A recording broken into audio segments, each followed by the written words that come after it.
Bismillahirrahmanirrahim. Assalamualaikum warahmatullahi wabarakatuh.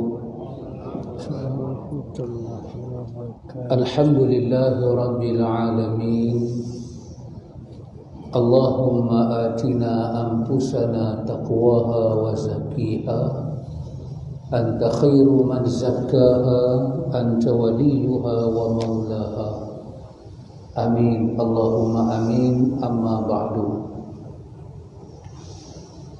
Yang dirahmati Allah, mursyid kita Ustaz Adnan Sa'ad, para penonton dan para jemaah yang dirahmati Allah, alhamdulillah summa alhamdulillah, dengan limpah kurnia daripada Ar-Ra'uf Al-Hakim Al-Alim, kita ada suatu peluang dalam wacana ilmu pada malam ini dalam majlis ta'lim, menyambung perbahasan kita tentang hikmah di balik musibah. Hikmah di balik musibah. Apakah hikmah yang dapat kita bawa dari sudut fikiran kita, hati kita, untuk meraih pelajaran yang tersirat di balik suratan yang tersurat? Ada sesuatu perkara yang berkaitan dengan suratan, benda yang nampak, itu adab. Hikmah adalah adab yang tak nampak. Kita belajar daripada perkara yang tak nampak. Bulugh bermakna kita bawa akal kita, hati kita, emosi kita nak faham sesuatu yang tersirat setelah kita melihat isyarat-isyarat yang ada. Itu kita pakai dengan makna hikmah. Apakah hikmah Allah Ta'ala menjadikan alam yang indah ini terbentang luas dengan penuh keindahan? Dan apakah pula hikmahnya alam yang begitu indah tersergam, tiba-tiba Allah takdirkan dengan suratan ujian demi ujian, sehingga berlaku bencana di sana, bencana di sini? Apakah hikmahnya? Hikmah tidak dicipta, hikmah isyarat daripada Allah, isyarat daripada Allah. Allah kata la'allahum yarji'un, la'allahum yatadarra'un, wa man yu'tal hikmata faqad utiya khairan katsira wa ma yadhakkaru illa ulul albab.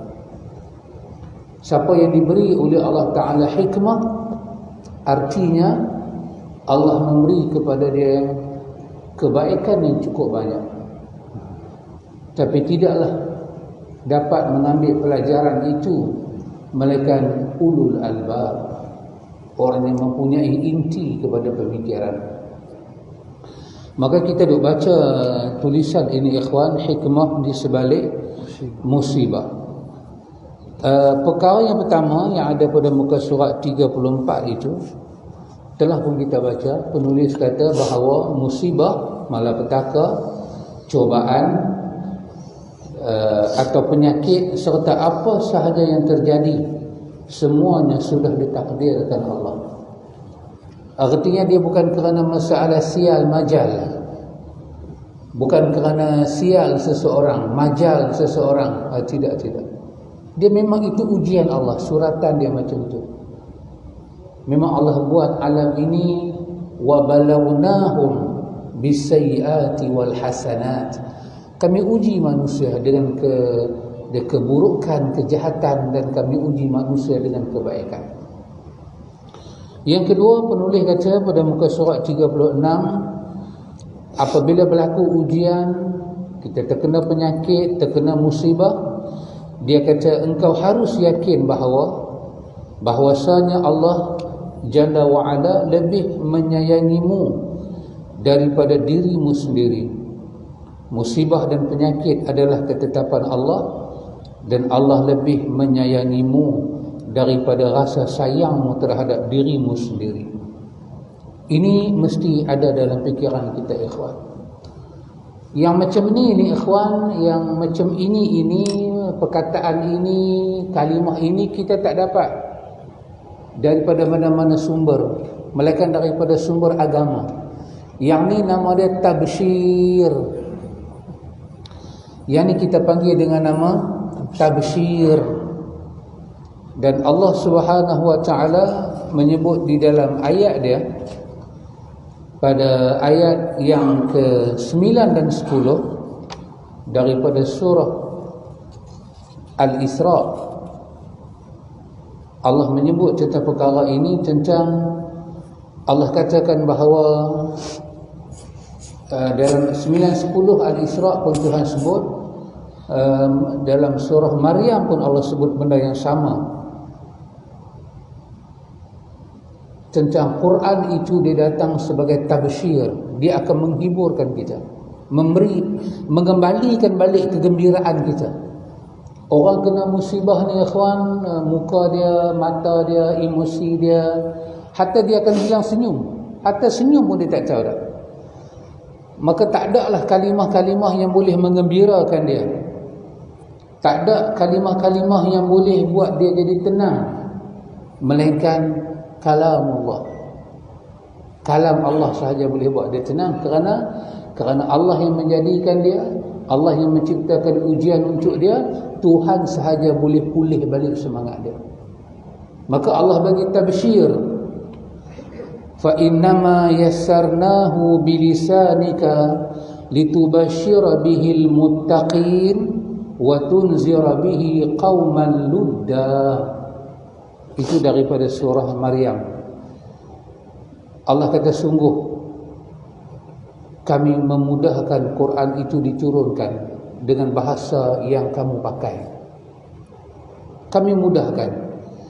Dan Allah Ta'ala kata, litubashshira bihil muttaqin. Bila Quran itu turun, supaya Quran itu menggembirakan dengannya orang-orang yang bertakwa. Dan supaya, kata Allah, wa tunzira bihi qauman ludda. Dan Quran juga sifat dia memberi suatu ancaman, amaran kepada orang-orang yang suka lupa daratan. Jadi penulis bagi tahu pada kita ikhwan, apa yang sememangnya ada dalam muatan agama ini, khabar gembira bahawa apa yang Tuhan bagi pada kita itu bukanlah suatu hukuman lagi. Kerana itu bila balak turun, sekurang-kurangnya Imam Qurtubi menyatakan balak kita bahagi pada dua, sekurang-kurangnya. Satu kita panggil balak ta'dib, satu kita panggil balak ta'zib. Ta'zib artinya balak itu turun, memang Allah nak mengazab tempat itu dan kaum itu. Itu kita dapat lihat dalam paparan Al-Quran, kaum 'Ad, kaum Samud, bangsa Iram. Macam kita baca awal daripada surah Al-Haqqah, Mal-Haqqah, wa ma adraka mal-Haqqah. Maka Allah cerita bala apakah yang telah terjadi kepada 'Ad dan Samud. Begitu dahsyat bala. Itu nama dia ta'zib. Allah turun untuk memberi azab pada mereka, tanda murka. Ada lagi satu bala, malapetaka, musibah, dipanggil ta'dib. Ta'dib diterjemah dengan makna Tuhan nak memberi kepada kita peradaban. Tuhan nak mendidik kita, nak merubah kita, nak mengubah kita daripada satu situasi kepada satu situasi yang lain. Yang bahagian takdib ni kita belum boleh buat lagi hukuman apa-apa. Boleh kena semua orang. Orang baik kena, orang tak baik pun kena. Macam banjir, kemarau, hujan, kesusahan demi kesusahan, pokok-pokok kayu tak menjadi, penyakit demi penyakit. Ini adalah takdir pada awalnya. Maka itu bergantung pada kekuatan hati, kekuatan hikmah kaum itu. Bagaimana dia nak bermuamalat, nak berinteraksi dengan musibah yang Tuhan turunkan pada dia. Kalau musibah itu turun, dia tak mau mengambil hikmah. dia layan marah dia, dia layan frust dia, dia layan stres dia, hasrah dia, nadamah dia, dia layan, maka yang takdib itu boleh bertukar menjadi takzib, menjadi balak sungguh. Maka bila masyarakat itu berubah, ada pihak melihat saudara dia ditimpa musibah, dia tolong, dia bantu, dia ringankan, dia tak pandang rendah, dia rasa kesusahan itu kesusahan dia sama, maka berlakulah suatu ruhama ubainahum, kasih sayang antara mereka, maka bala itu masih lagi di bawah bumbung takdib, bukannya ta'zib. Bimbingan daripada Allah, peradaban daripada Allah. Allah nak mengadabkan kita. Ada perkara yang Tuhan nak sampaikan kepada kita. Yang ni ikhwan, sama ada kita nak kata bala itu bala ta'zib, bala ta'dib, ini benar-benar memerlukan ilmu para ulama.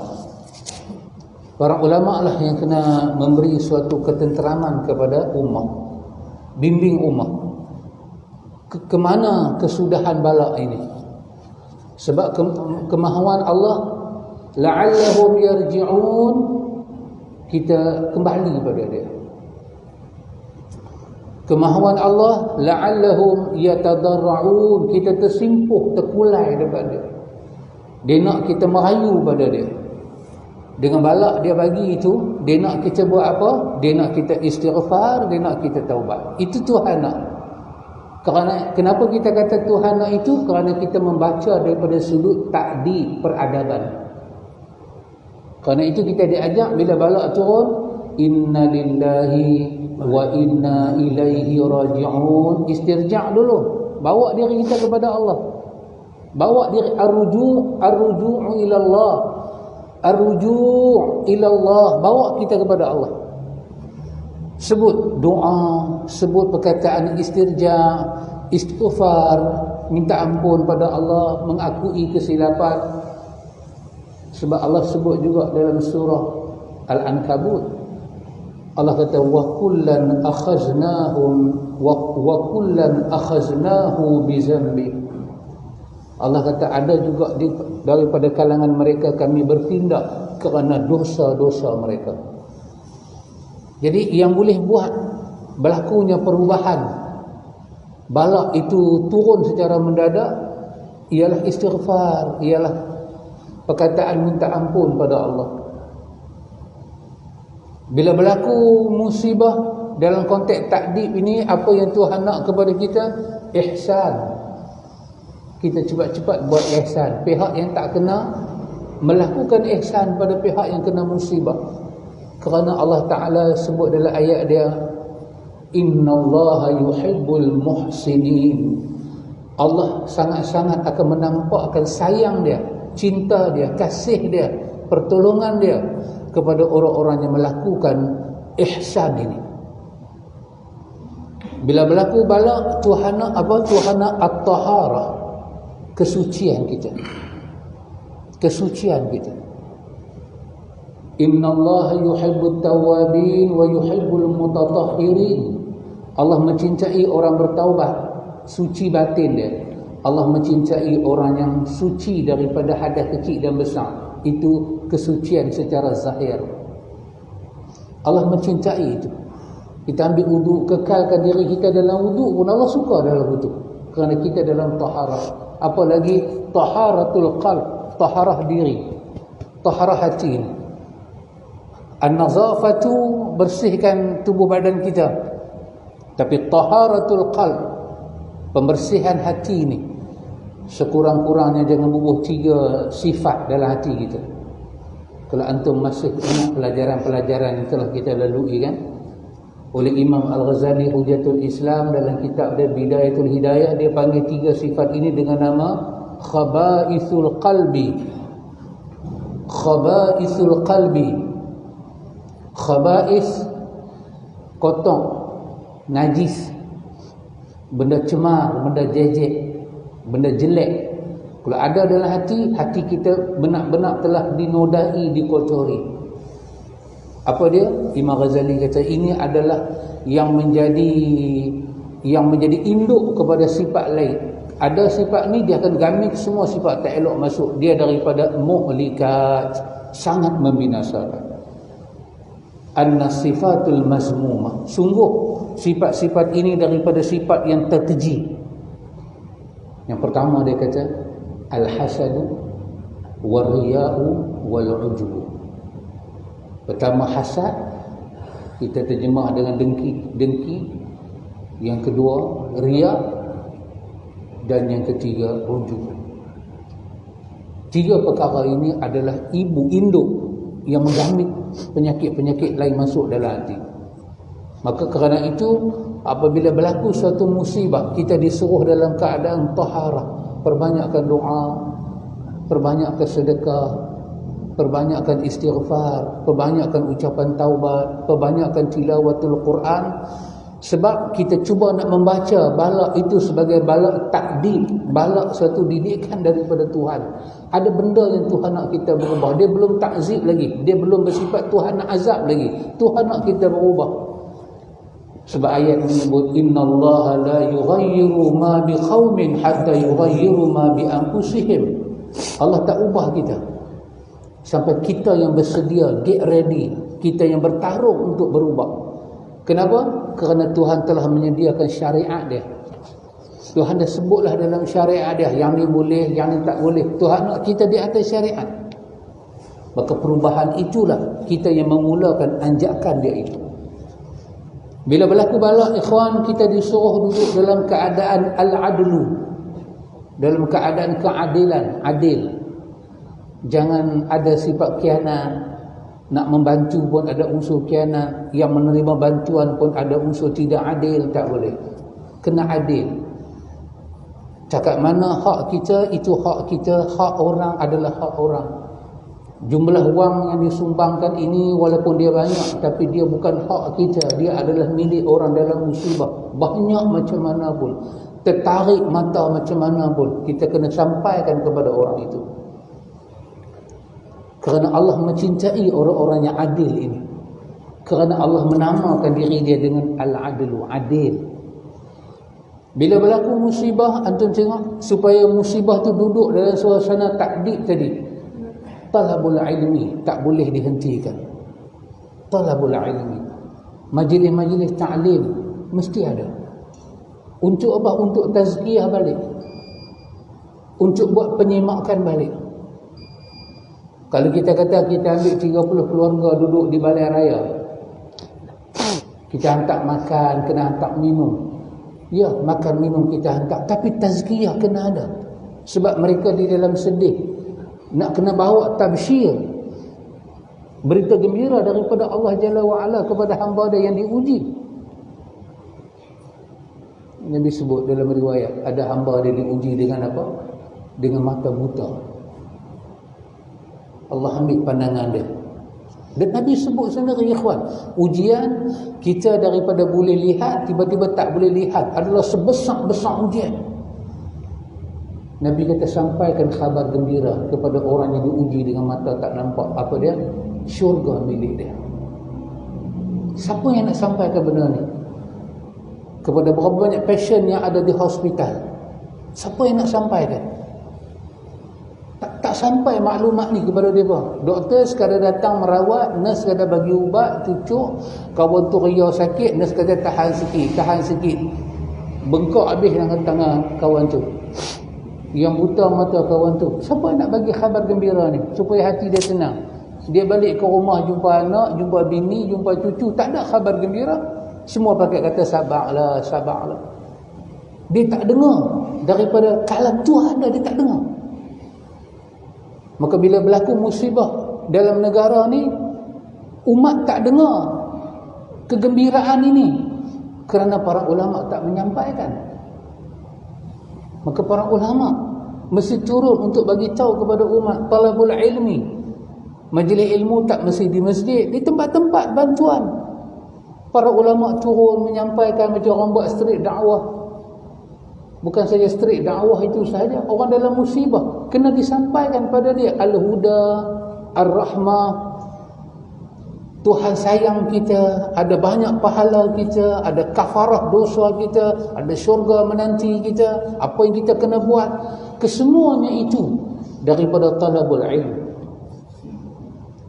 Dan bila kita ditimpa musibah, mahabbatu man ahabballah,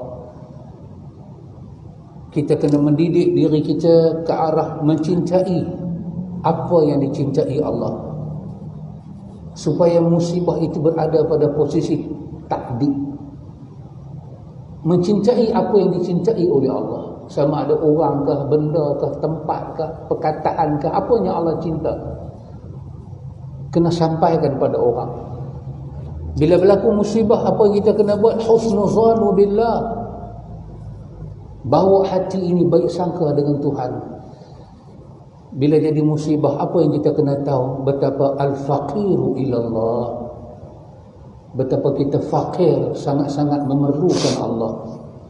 Bila berlaku musibah, apa yang kita kena tahu? Muhasabah. Bila berlaku musibah, apa yang kita kena tahu, ikhwan? Kita kena tahu bahawa dunia ini bukan tempat kita, akhirat adalah tempat kita. Kesemuanya ini, ikhwan, siapa nak sampaikan? Di mana tempat nak sampaikan? Di mana saja tempat kita bercakap sepatah satu negara dengar. Kita bercakap atas member Masjid Karwa, siapa yang dengar? Yang main Jumaat lah. Yang main Jumaat pun bahagi pada dua, yang lain pula. Berapa banyak yang lain? Letih, tak kata letih. Kita bercakap dalam kuliah pun tak sampai. Kita ada penonton di udara sana, di maya sana. Itu bukan suatu kapasiti yang besar yang mewakili negara. Maka tempat yang kita boleh bercakap, satu kali kita bercakap, berjuta-juta rakyat Malaysia dengar. Yang tak kena musibahnya kena musibah adalah dalam televisyen.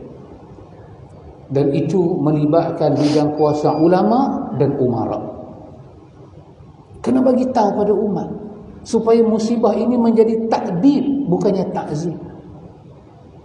Karena itu penulis menyatakan pada kita, ikhwan, kita kena tahu pada menyatakan bahawa Allah memiliki segala penyakit, Allah redha, Allah lebih mengetahui maslahat kita daripada diri kita sendiri, Allah maha bijaksana, Dia yang meletakkan segala sesuatu di tempatnya yang sesuai.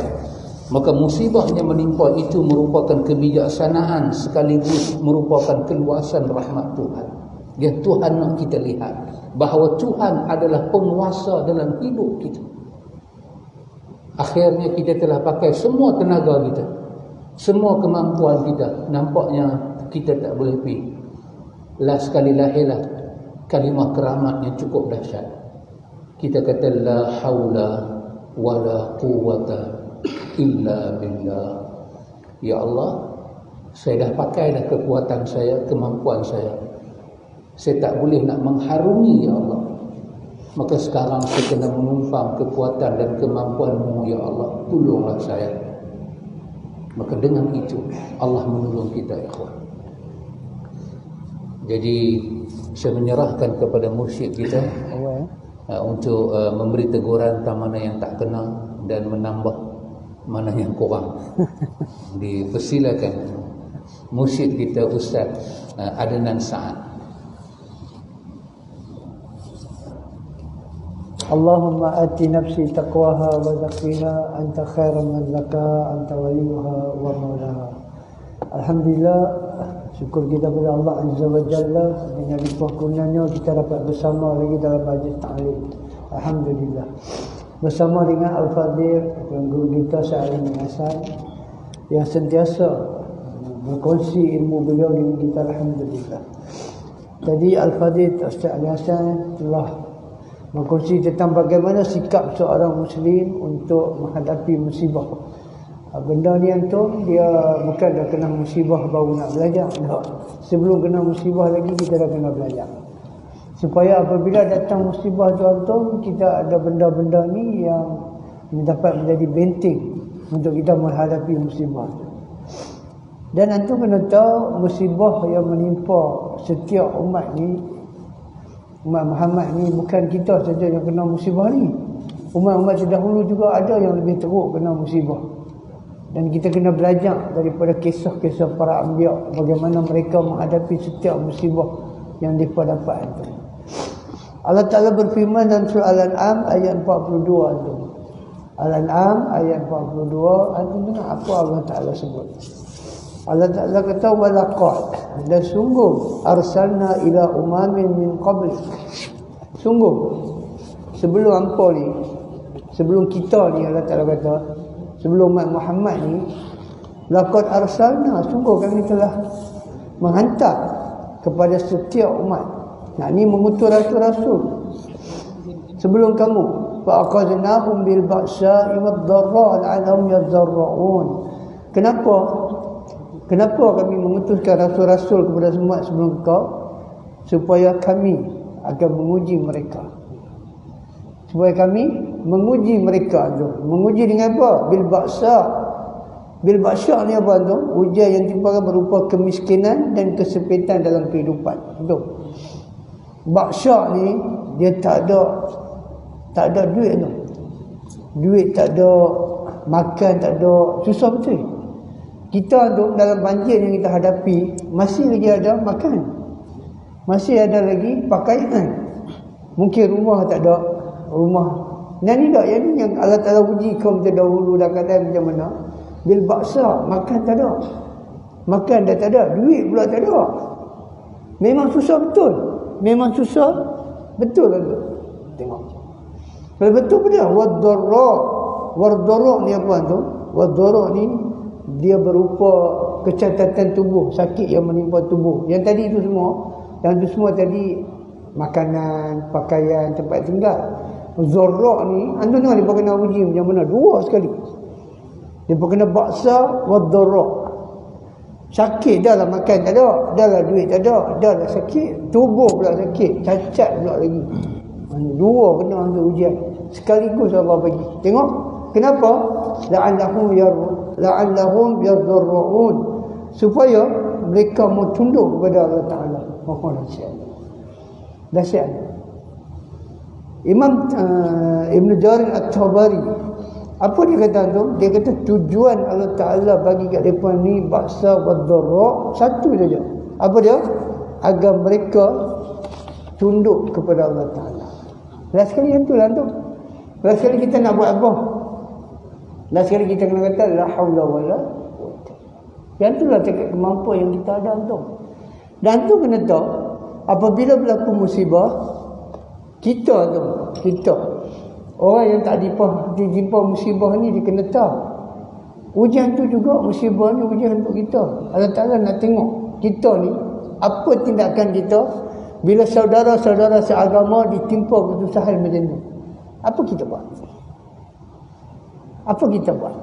Ada tak duit daripada gaji kita disalurkan kepada saudara kita yang sedang menderita? Ada tak? Itu tujuan dia bukan untuk orang yang kena saja. Orang yang tak kena pun kena ambil iktibar. Pasti Allah Ta'ala akan tanya dengan rezeki yang Allah bagi kat kita.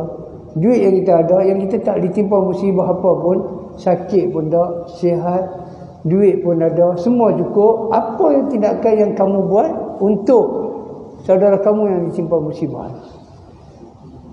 Itulah tu tujuan dia, la'allahum yarji'un. Mudah-mudahan kamu akan kembali kepada Allah, kembali kepada taat. Kita juga, ayat tu bukan cakap mereka saja tu, ayat tu juga kena kat kita. La'allahum yarji'un, sebab kamu kembali taat.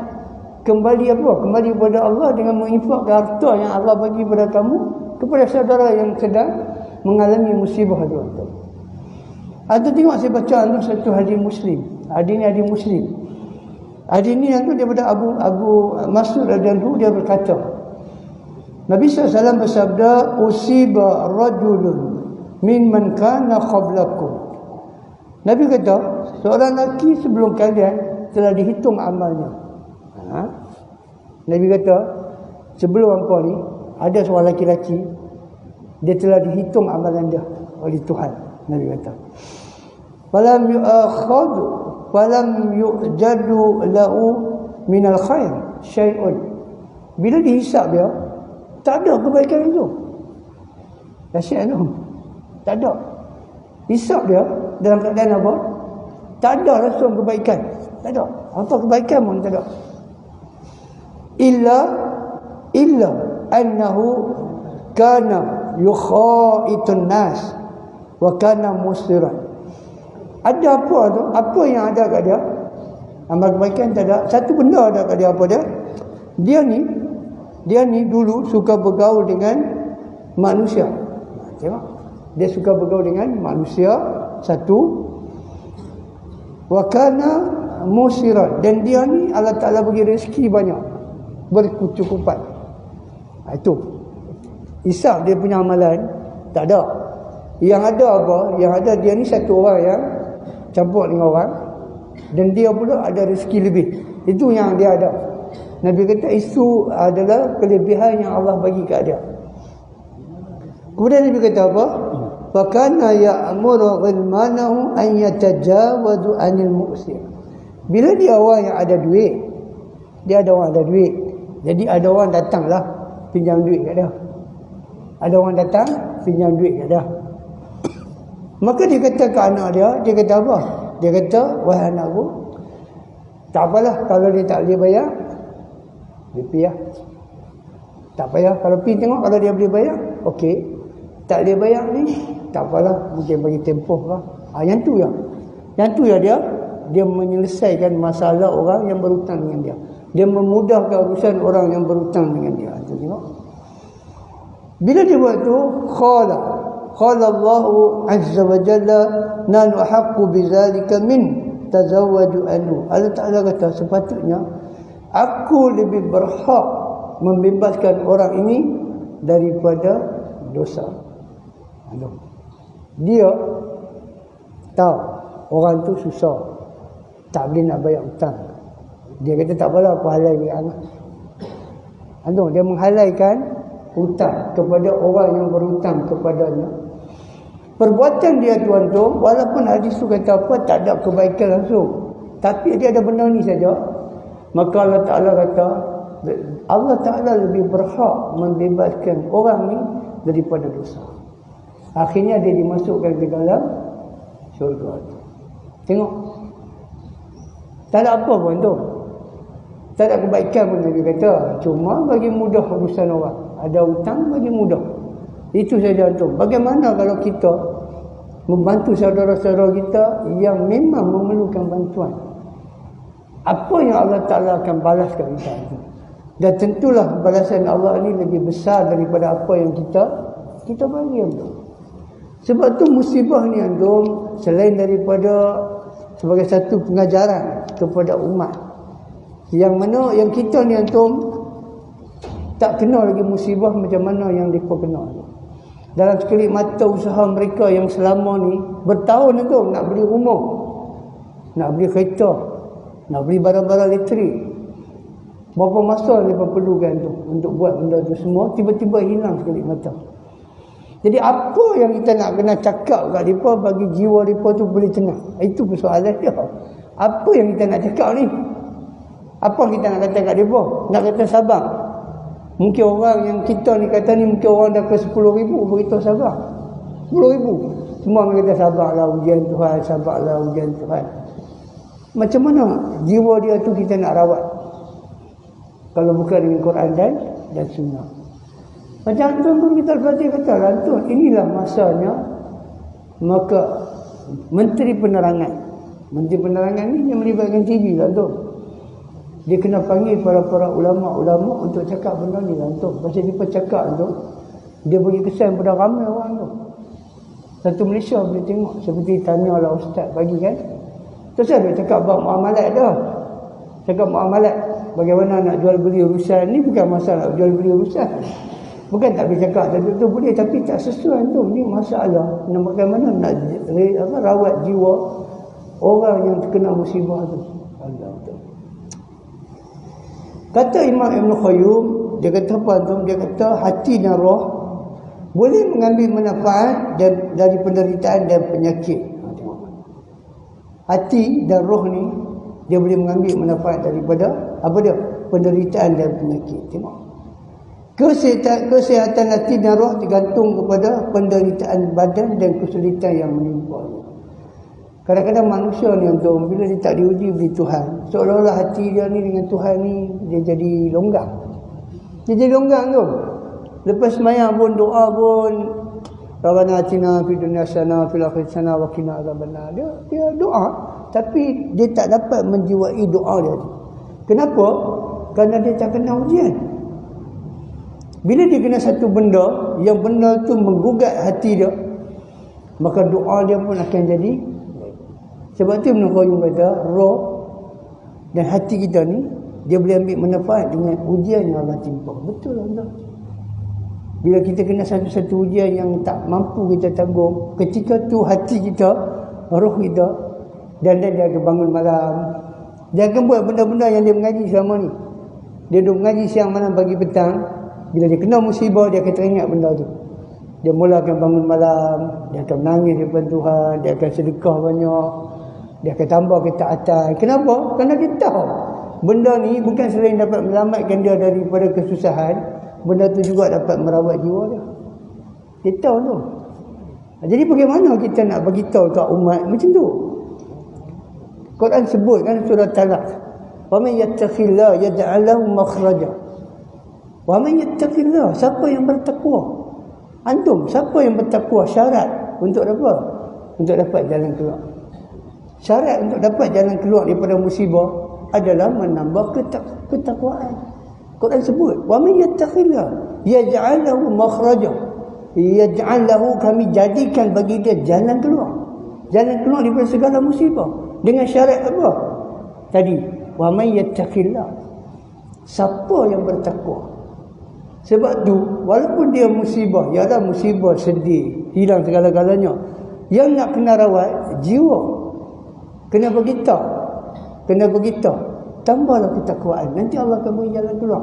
Dan kita kena beritahu kepada orang yang timpa musibah ni akan berlalu. Musibah ni takkan duduk dengan kita sampai kita mati dah. Banjir akan surut. Banjir kan surut. Mana ada banjir tak surut? Macam mana kita nak beritahu kat dia pada ummah yang ditimpa musibah, yang musibah ni dia akan berlalu, dia tidak akan kekal.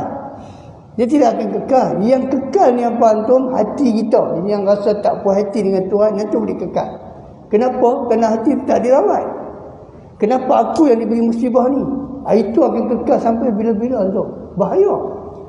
Sangat bahaya. Musibah akan pergi, tapi rasa tak puas hati, rasa tak dalam pembahagian tak adil, rasa di anak tiri, benda tu dia akan kekal. Benda tu akan duduk dalam hati dan susah nak keluar. Sebab tu selain daripada bagi bantuan, kita macam Fazil kata, majlis taklim tak boleh dihentikan. Dia pun duduk dalam pusat bantuan banjir kan 6 bulan. 6 bulan tak dengar Quran dan hadis. Dan Quran diberi makanan rohani, makanan jasmani, makan, minum, semua, duit. Habis dia pun punya dalaman, dia pun punya rohani. Macam mana tu? 6 bulan tak dengar Quran dan hadis. Mana dia nak tengok? Siapa yang nak pergi beritahu benda tu? Ini adalah kerja siapa tu? Ini kerja para ulama lah tu. Kerja para ulama. Kenapa kena fikir tu? Bagaimana selain daripada bagi bantuan makanan, minum, kerohanian jiwa dia pun mesti dirawat.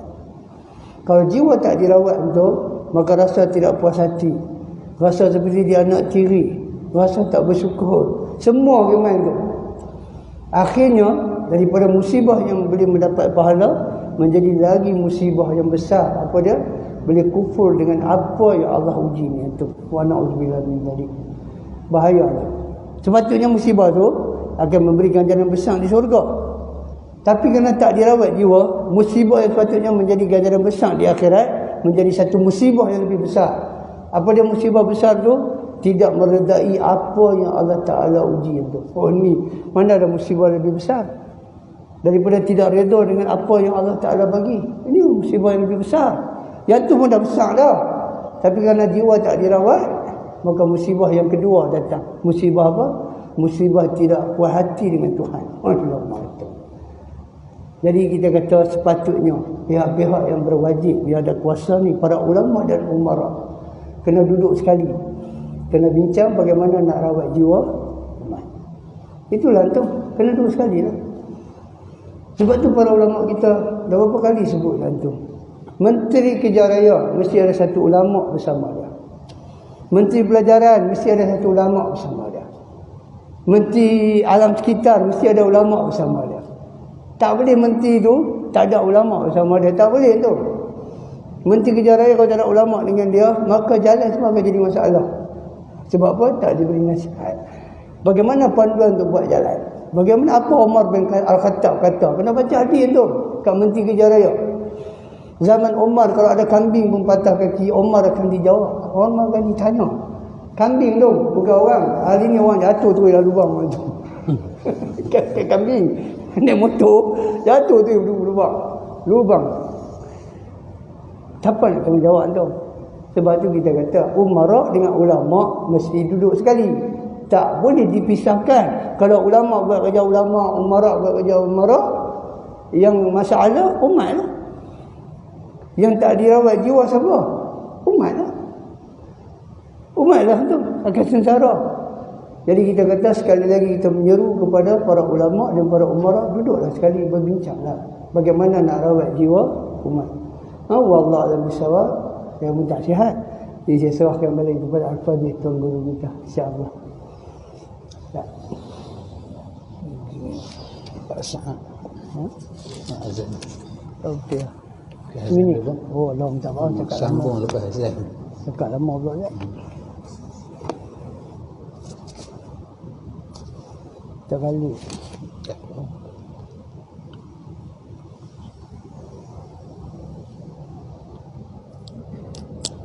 Itu ya. Allah.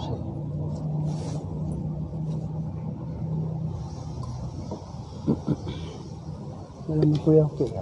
Baik, alhamdulillah. Betul. Okey. Oh.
Alhamdulillah, summa alhamdulillah.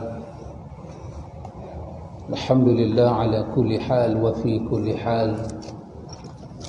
Alhamdulillah ikhwan.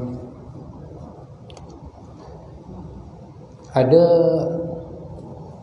perkara yang mesti kita tahu, yang andai kata kalau kita dapat menghayati perkara ini ikhwan, kita boleh tahu dengan sungguh-sungguh perkara ini, maka dia membawa satu manfaat yang cukup besar dalam hidup kita. Iaitu perkara ini, perkara yang Allah sebut pada ayat yang ke-15 daripada surah Fatir. Perkara ini dikatakan sebagai tunjang bagi segala perkara. Perkara ini disebut sebagai asas yang penting untuk membuka mata hati yang tertutup. Kalau mata hati kita terbuka, maka semua urusan Allah Ta'ala dengan kita dapat kita baca dengan wazan, dengan penimbang, dengan barometer yang betul. Kita boleh ukur dan kita boleh susun. Tapi kalau asas ini kita tak ada, dan kita tak dapat nak faham, ataupun kita tahu tapi dia tak hadam sampai kepada hati, maka banyaklah perkara dalam hidup kita ini kita akan berurusan dengan secara yang tidak berapa baik hubungan dengan Tuhan. Perkara ini dikatakan perkara yang paling Allah kehendaki daripada hamba untuk dia. Dia menunggu perkara ni. Bila Tuhan melihat hati hamba dia, Tuhan nak tengok benda ni ada dalam hati hamba dia. Perkara ini dikatakan sebagai perkara yang cukup agung, kemuncak perjalanan hati. Kita duk bawa hati kita mai kuliah, tazkiyah, baca Quran, kita berzikir, kita minta Allah Ta'ala sucikan dan bersihkan hati kita supaya kita dapat perkara ini, kita dapat hal ini.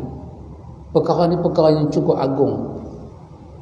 Perkara ni kalau kita dapat, dikatakan sebagai kita mendapat kesucian hati. Hati kita tu kita dapat miliki dia. Bukan hati kita yang terbang, tak tentu arah, tapi kita dah pegang dah hati kita, kita dah milik dah hati kita. Perkara ini dikatakan sebagai penyelamat hati kita daripada rosak, daripada terjebak dengan penyakit-penyakit hati. Perkara ini juga dikatakan sebagai pembimbing, pedoman kepada hati. Dan perkara ini dia akan bawa hati kita, dia bimbing hati kita sampai kepada pintu syurga. Perkara ini mesti diketahui oleh orang miskin, orang kaya, mesti diketahui oleh orang dalam musibah, orang yang tidak diuji dengan musibah, mesti diketahui oleh rakyat biasa, oleh golongan atasan, golongan kayangan. Pendek kata, daripada orang biasa yang berdarah merah sampailah orang yang berdarah kuning, berkain kuning, kena tahu benda ni. Dan andai kata dia fail bab ni, dia tak tahu benda ni, maka dia dikatakan hidup tidak ada pedoman. Kerana perkara ni begitu penting, Allah sendiri yang membuka kalam dia, bicara benda ini. Ketika Allah menurunkan ayat ini ikhwan, ketika Allah turunkan ayat ini, ayat ke-15 ini, 15 ke 16 daripada surah Fatir ini, bila Allah turun, dikatakan masa ayat ini turun, bumi menjadi sepi. Sepi sesepinya seketika. Macam kita duk bercakap, orang Melayu kata tiba-tiba malaikat lalu. Apa jadi? Diam, sengap-sengap. Sengap. Dia kata awak semua sengap, malaikat lalu ke? Lalu sungguh ke? Tak lalu, tak tahulah. Tapi yang tu lah istilah dia. Dia nak abang kata tiba-tiba tersepi. Bila Allah berturun ayat ni, tiba-tiba bumi sengap. Angin berhenti seketika, pokok tidak melambai-lambai, semuanya seolah-olah pokok macam nak sujud. Allah katakan dalam ayat dia, Allah kata, ya ayyuhan nasu antumul fuqara'u ila Allah wallahu ghaniyyun hamid. Subhanallah. Macam mana kita nak tackle ayat ini? Saya melahirkan persetujuan yang penuh dengan apa yang Ustaz Nan sebut tadi. Para ulama tak boleh duduk diam, kena membantu ummah untuk faham benda ni, khususnya dalam situasi kita ni, ikhwan. Allah kata ya ayyuhan nasu, Allah kata wahai manusia. Wahai manusia, khitab dia terutama pada anak cucu Adam. Wahai manusia, Allah kata, yang menumpang di atas suatu makhluk yang aku jadikan hak nama dia bumi ni. Aku cipta air, aku cipta kehidupan, tumbuh-tumbuhan, laut dan darat, rezeki daripada udara, daripada laut, rezeki daripada darat, semua aku bagi pada kamu. Aku uji kamu macam-macam. Allah kata satu benda aku nak kamu tahu. Wahai manusia, antumul fuqara'u ilallah. Betapa kamu sangat berhajat kepada Allah. Kamu amat fakir di sisi Allah. Kamu amat memerlukan, membutuhkan Tuhan kamu. Keperluan kamu kepada Tuhan kamu cukup tinggi, sehingga kamu dipanggil fuqara'u ilallah. Tak ada ruang dalam hidup kita ini, ruang yang berkaitan dengan saat, minit, jam, yang kita tidak memerlukan Tuhan. Tidak ada. Ya ayyuhan nasu antumul fuqara'u ilallah. Wahai manusia, kesemua kamu, seorang pun tak berkecuali, nama manusia, anak raja kah, anak sultan kah, sultan tu sendiri kah, sampai rakyat marhain di bawah ni, kesemuanya kamu memerlukan Allah. Wallahu ghaniyyun hamid. Kerana Allah Ta'ala itu maha kaya dan dia maha terpuji. Subhanallah. Allah kata in yasha yuzhibukum wa ya'ti bi khalqin jadid. Subhanallah. Andai kata kalau Tuhan tak mau pada kamu, Tuhan tak mau pada kamu, Tuhan boleh hancurkan kamu dan mencipta generasi yang baru. Kalau Allah nak ambil sesuatu daripada kita, dia mampu ambil. Dia boleh merampas begitu saja. Dan dia boleh mencipta satu angkatan yang baru, bukan kamu. Kalau kamu hidup, kamu tak rasa kamu perlu pada Allah, kamu tak berusaha belajar, kita perlu pada Allah. Tuhan kata kemampuan Allah, dia boleh menghilangkan sesuatu daripada kita. Dan dia mampu boleh buat dalam keadaan dia tak kembali balik benda itu. Tetapi tak ada yang dia buat lagu tu kat kita. Inilah sebesar-besar ayat. Inilah sebesar-besar ayat yang kata para ulama kita dalam ilmu tafsir, sebesar-besar ayat. Ini adalah min hazihil ayatul azimah karimah. Inilah ayat yang cukup mulia dan cukup besar, yang kena menjadi hala tuju perjalanan mata hati kita. Apabila kita pisahkan diri kita, kita tak anggap kita perlu Tuhan, Tuhan tegur kita. Tuhan tegur. Mungkin Tuhan tegur kita dengan COVID, mungkin Tuhan tegur kita. Tuhan tegur kita dengan musibah, mungkin. Sebab kita cuba duk baca balak ni, semua musibah ni adalah litakdib, dengan makna pendidikan, peradaban. Dalam surah Al-Ahqaf pada ayat 20, ayat 26 27, kita tengok satu perkataan yang Allah Taala guna bagi kita. Allah terang dah semua, satu persatu terang. Kita memerlukan Allah. Kalau hati kita rasa kita boleh hidup tanpa Tuhan, kita kena rawat. Hati kita dah sakit. Hati kita sakit. Ya betul. Kita kena rawat. Kita perlu Allah. Lepas itu pagi-pagi lagi kita bangkit dah. Bangkit, ambil yang semayang, bersihkan diri, ambil yang semayang subuh. 2 rakaat saja. 2 rakaat di permulaan awal hidup kita, 2 rakaat. Dah tunjuk dah betapa kita perlu Tuhan. Sampai kita sujud, tergolek kita, sujud, tersimpuh kita depan Tuhan. Pagi-pagi lagi. Kita start dengan takbir, Allahu Akbar, Allah yang Maha Besar. Dalam keadaan taharah, bersih diri. Allahu Akbar kabira walhamdulillahi katsira wa subhanallahi bukratan wa asila. Puji lagi Allahu Akbar. Allahu Akbar. Puji Allah. Baca a'udzubillah, bismillah, baca Fatihah, lalu ayat iyyaka na'budu wa iyyaka nasta'in. Ihdinas siratal mustaqim. Tutup dengan waladdallin. Baca amin. Rukuk subhana rabbiyal azim. Pagi-pagi permulaan hidup. Sami Allahu liman hamidah. Allah dengar orang yang puji dia. Siapa puji, siapa tak puji, siapa ingat buruk ke dia, siapa ingat betul ke dia, semuanya sami Allahu. Allah sangat mendengar semua perkataan dalam hidup. Turun sujud, Allahu Akbar, subhana rabbiyal a'la. Maha suci engkau ya Allah, tak ada sekutu dan tandingan bagi engkau, dan engkau maha tinggi. Sekarang aku benar-benar rendah pada engkau ya Allah. Aku sujud pada engkau ya Allah. Aku rendah ya Allah.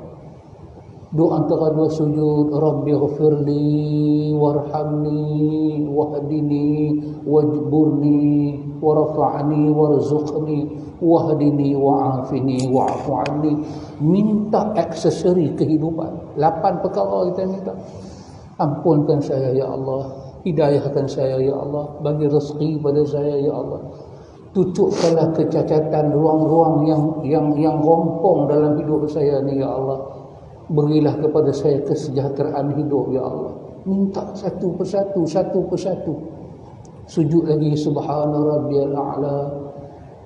Duduk tahiyat akhir, at-tahiyyatu lillah. Baca tahiyat. Semua kalimah-kalimah penghormatan, keagungan itu lillah, kesemuanya milik Allah. Wassalawatu lillah, segala kebaikan itu untuk Allah. Baca sampai habis, sampai fil alamin innaka hamidum majid. Assalamualaikum warahmatullahi. Assalamualaikum warahmatullahi. Kita benar-benar memerlukan Allah. Semayang itu dikatakan selagi mana ada akal, tak gila. Kalau tak boleh berdiri, selagi ada akal, tak boleh berdiri, duduk tak boleh. Kita boleh mengiring tak boleh terlentang. Tentang pun nak bagi isyarat banyak, tak boleh semayang dengan kepala. Guna kepala saya isyarat. Sama ada qiyam, rukuk sikit, sujud sikit. Guna kepala. Kalau kepala pun dah kerah, tak boleh nak buat apa. Semayang dengan kelopak mata. Berdiri, besarkan mata, rukuk kecil sikit. Sami Allah liman hamidah, buka besar balik, sujud, rapatkan mata. Guna kelopak mata. Kalau mata pun tak boleh. Hati kita saja boleh ingat pada Allah. Digunakan ingatan hati itu untuk beribadat pada Allah. Menunjukkan apa? Antumul fuqara'u ilallah. Kamu sangat-sangat berhajat pada Allah. Karena itu ada satu benda yang saya tahu, yang antum semua tahu, yang para ulama semua tahu. Apa dia benda asas? Kita semua adalah makhluk. Itu asas. Angin adalah makhluk. Ayam makhluk. Binatang makhluk. Pokok-pokok, gunung ganang, planet-planet, kesemuanya makhluk. Dan ada satu benda asas saya tahu, antum tahu, kesemua manusia tahu, terutama orang Islam. Apa dia? Makhluk tak bergerak dengan sendiri, melainkan dia bergerak dengan izin Tuhan dia. Quran menyebutkan tentang warak, daun yang di atas melayang-layang jatuh ke bawah. Berapakah layangan dia itu? Quran kata di dalam ilmu Allah. Dia layang ke kanan, dia layang ke kiri, baru dia jatuh ke tanah dalam ilmu Allah. Allah sangat tahu. Kalau makhluk tak ada kederat, melainkan Allah yang pinjam. Haul dan quwah itu Allah yang pinjam. Maka kita tahu apakah kederat angin itu datang nak menceroboh hidup kita. Kalau bukan angin itu datang dengan izin Allah. Apakah kederat yang ada pada ayam untuk datang bawa banjir pada kita? Tidaklah seperti banjir zaman Nabi Nuh. Daripada tanah keluar memancut ayam, daripada atas turun. Ayat sebanyak itu sampai ke puncak gunung yang paling tinggi. Kerana tu bila banjir itu surut, orang jumpa atas puncak gunung yang tinggi itu ada siput babi. Macam mana siput babi yang jalan paling slow tu boleh pinat atas bukit yang ujung tu? Maka sahlah kata mereka, dunia ni pernah tenggelam. Pernah ada suatu banjir berlaku. Tak mungkin ayat boleh naik setinggi itu. Kita pergi ke Jordan, kita tengok kawasan-kawasan itu. Tak mungkin. Tak mungkin. Maka ayat itu makhluk, dia tak bergerak sendiri. Ada yang perintah dia. Siapa agak-agaknya perintah dia? Pencipta dia. Pencipta dia. Ayat sikit, dia nikmat. Bila dia banyak, lebih, dia menjadi bala. Niqmah, dia bawa padah pada kita. Jadi kalau kita nak bagi arahan kepada ayat itu, suruh dia stop. Sebab ayat tak dengar arahan kita. Dia cuma dengar arahan Tuhan dia. Maka bagaimana kita nak komunikasi? Kita balik kepada Tuhan dia. Kita angkat tangan pada Tuhan dia macam Nabi angkat. Allahumma ya Allah, Nabi kata, ya Allah turunkanlah ayat hujan ni di keliling kami. Allahumma ala haulana. Ya Allah turunlah di keliling kami wala alaina. Janganlah kau turun di atas kami ya Allah, kami akan jadi musibah. Kerana Nabi balik kepada Allah. Nabi tak balik pada ayat, balik pada Allah yang menguasai ayat. Maka Allah makbul doa dia. Ini peradaban yang besar, ikhwan. Kekosongan jiwa kena dibubuh. Dan yang ni dalam dunia ni, siapakah yang paling tahu sangat untuk beri peradaban ini? Para ulama. Para ulama. Dengan kakus kedudukan kita ini, para ulama tak boleh berdiam. Ummah dalam susah sekarang ni. Susah. Dengan kita melihat amanah itu tak dijalankan dengan betul. Perebutan pada amanah disaksikan oleh para ulama. Siapa nak tegur benda ni? Ya. Mesti ada satu penjelasan. Kita kena balik pada Allah. Pasal itu dikatakan ar-ruju'u ila Allah, kembali pada Allah. Kosong hati kita ni, isi balik. Apa dia? Ayat 15 daripada surah Fatir tadi. Ya ayyuhan nasu antumul fuqara'u ila Allah wallahu ghaniyyun hamid. Manusia, kamu fakir pada Allah, kamu perlu Allah. Untuk darah berjalan dengan elok perlu Allah. Untuk urat kita sihat elok perlu Allah. Makan ubat supaya tak rosak organ-organ yang lain perlu Allah. Kita baca bismillah, makan ya Allah. Berapa banyak benda-benda kita makan ni yang kalau ikut doktor lah, lama dah kita arwah. Termakan benda beracun, termakan benda suplemen. Kita ingat dia suplemen, tapi dia boleh bagi rosak buah pinggang, boleh bagi tak stabil, darah kita naik. Orang jual kita berkenan, kita beli makan. Orang jual kita berkenan, beli kita makan. Bila pergi tanya doktor ada steroid tinggi lah, yang tu lah. Tapi sampai hari ni kita boleh berdiri dengan dua kaki lagi, tak rebah lagi. Siapa yang jaga kita ni? Allah. Dia jaga kita sungguh. Kita memerlukan Allah. Sangat perlu Allah. Maka Allah tegur kita pada ayat ke-26, 27 dalam surah Al-Ahqaf. Allah kata apa?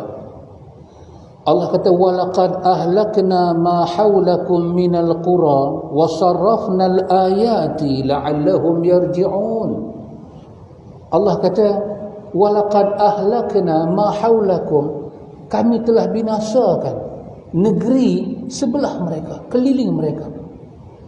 Mereka tak kenal.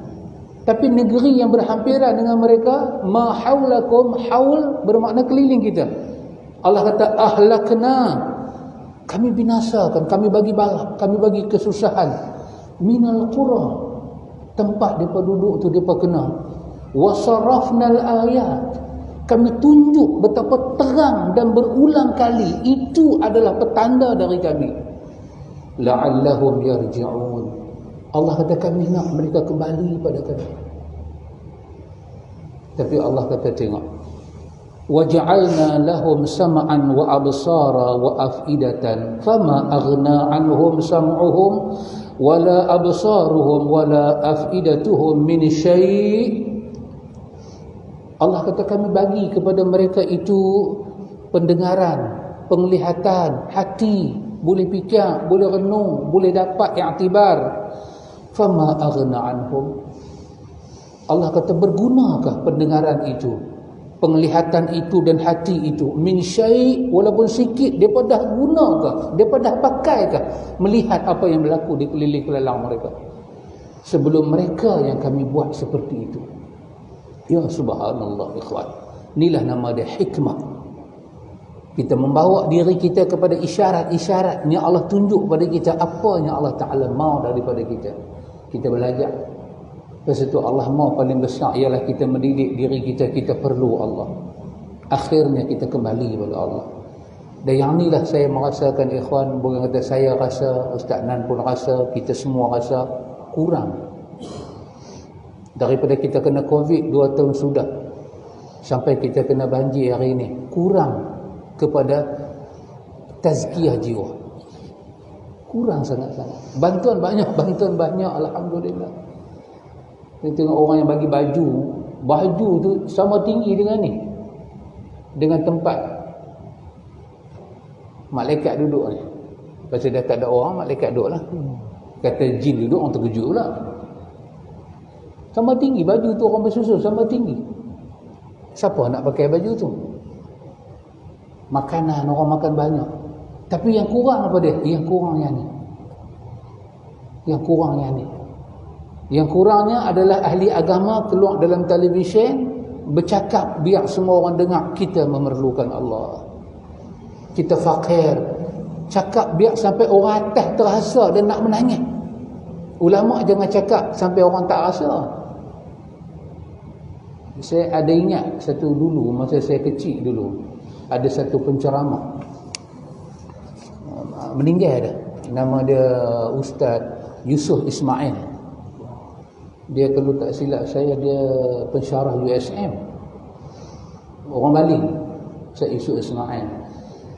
Lagi seorang penceramah sama, mereka sama rentak dia Ustaz Ghazali Din. Ustaz Ghazali Din dia sebelah Merbuk. Tanjung Dawai naik atas sikit ke bawah sikit lah. Ustaz Ghazali Din. Ustaz Ghazali Din dengan Ustaz Yusuf Ismail ni rentak dakwah dia pun sama. Era 80-an, saya ingat dia 80-an. Jadi ada satu benda itu mereka cakap, saya masih ingat. Dia pun tegur orang yang seokok. 80-an dah orang tegur orang yang seokok ni, bukan baru. Tegur orang yang seokok. Masa tu saya ingat petua pun tak buat lagi. Dia pun ni penceramah bebas. Penceramah bebas yang tak bebas lah. Dia pun bebas, penceramah bebas. Dia bercakap pakai kepiah. Ini ayat mereka. Pakai kepiah, ada bawah dagu janggut, pakai serban, pakai jubah, tangan ada rokok. Dia kata malulah dekat lembu tu yang tak pakai seluar. Filter rokok pun dia tak isap. Wahai lembu tu seluar pun tak pakai. Telur dia tu duk tunjuk ke orang tergediang. Berak pun tak masuk bagi tandas. Lagu tu dia lepas. Kamu ni, dia kata, hampa ni, janggut ada, kepiah atas kepala, pagi-pagi Allahumma hdina, rokok di mulut. Apa nak jadi? Dah habis dia kata lagu tu, dalam ceramah dia tanya satu soalan. Yang soalan ni saya nak ambil. Dia kata yang saya kata ni, dalam masjid ni ada tak orang yang seokok? Rasa tak saya kata? Kalau rasa apa orang? Kalau tak rasa apa memang lembu lah. Dia tanya balik, hampa rasa tak aku kata ni? Pasal aku kata nak bagi rasa. Bila rasa baru boleh fikir, baru boleh berubah. Bila kata tak rasa, hak tu duk jadi bangli. Bukan bangliau, bangli. Kalau saya teringatlah yang dia cakap tu. Saya dulu ada pengalaman. Dulu saya jawab bawa rokok, saya ambil kaedah mereka. Saya kata filter tu kalau kita buat anjing pun tak makan. Pak cik tu main angkat meja pula saya pelari. Dia kata sudah ceramah dah. Dia pelari. Dia kata ada ceramah, dia pelari meja. Orang sudah berceramah tu kata ke orang seokor. Saya teringat teknik yang dua tokoh ni pakai. Teknik ni saya nak kata apa dia? Ulama kena kata sampai pemimpin berasa dia bersalah.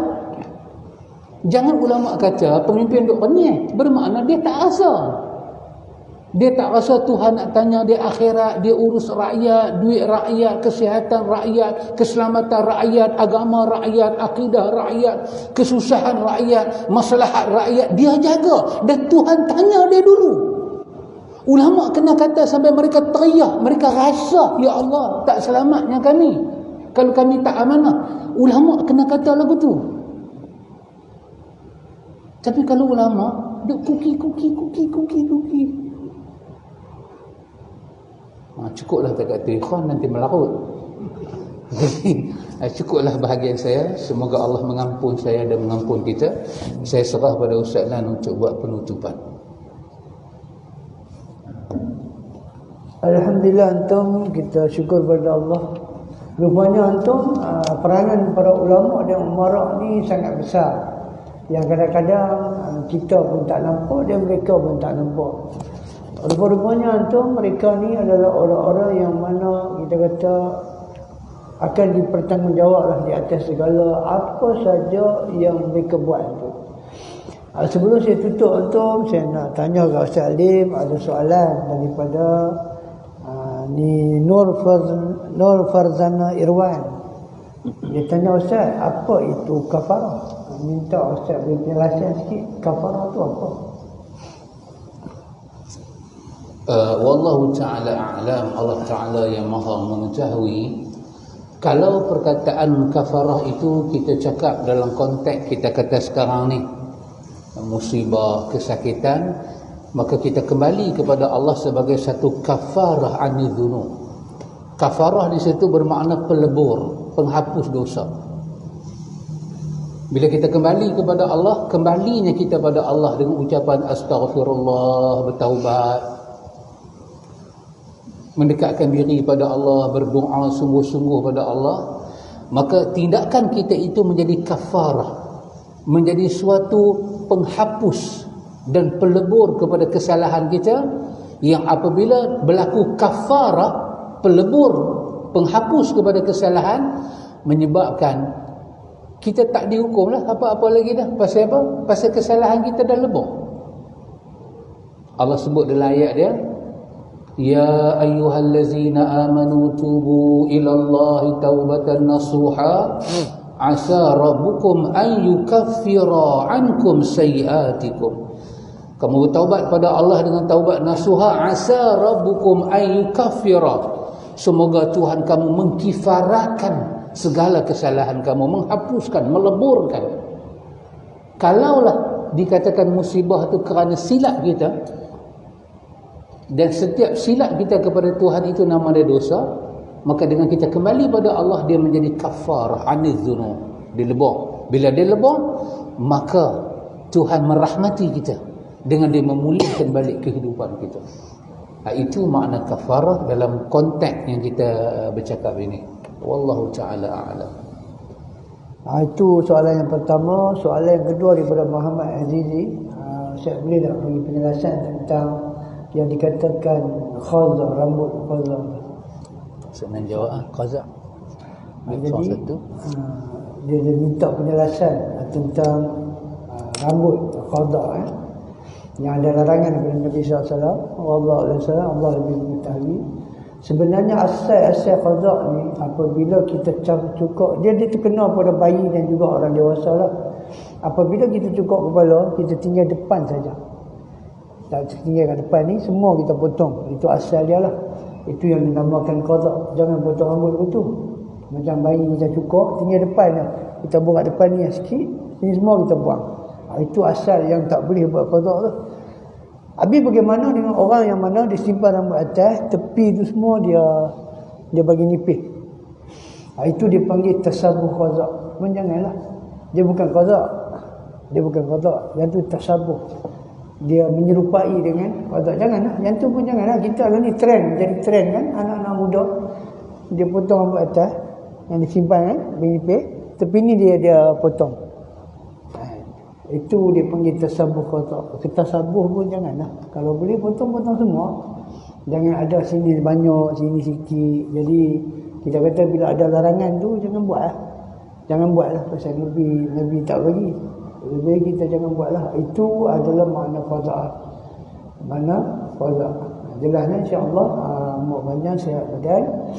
Nanti kita akan bersama lagi pada hari Ahad pagi bulan duha, bicara hati tapi bukan di Karwa, dia di kita punya base yang kita tak dapat beritahu di mana sebab takut diserang. Hari Ahad dia tekak, minggu pertama di Karwa, minggu kedua di base kita, minggu tiga balik pada Karwa. Macam tu kita akan buat, kita akan ulang kuliah duha lah insya-Allah. Kuliah malam kita macam biasa kelas maghrib kan, kelas imam dan bilah insya-Allah lah maghrib. Esok malam kuliah Ustaz Alim bicara hati lah di Penagah. Sangat menarik tu. Kita Idatus Subian. Antum kena tengok bicara hati pasal Ustaz Alim sedang bercakap tentang bagaimana kita nak mendidik anak-anak kita. Jangan terlepas kuliah tu. Sebab kuliah tu kuliah untuk mendidik anak. Dia fokus pada bagaimana kita nak didik anak kita supaya dia menjadi orang yang berguna bermanfaat pada masyarakat. Itu kuliah tu khusus untuk cara didik anak. Kalau siapa ada anak-anak patut dia masuklah like bicara hati supaya dia boleh faham bagaimana dia nak didik anak. Wallahu a'lam. Kita tutup dengan tasbih istighfar dan doa salawat kepada Nabi. Assalamualaikum. Allahumma shalli ala Muhammad.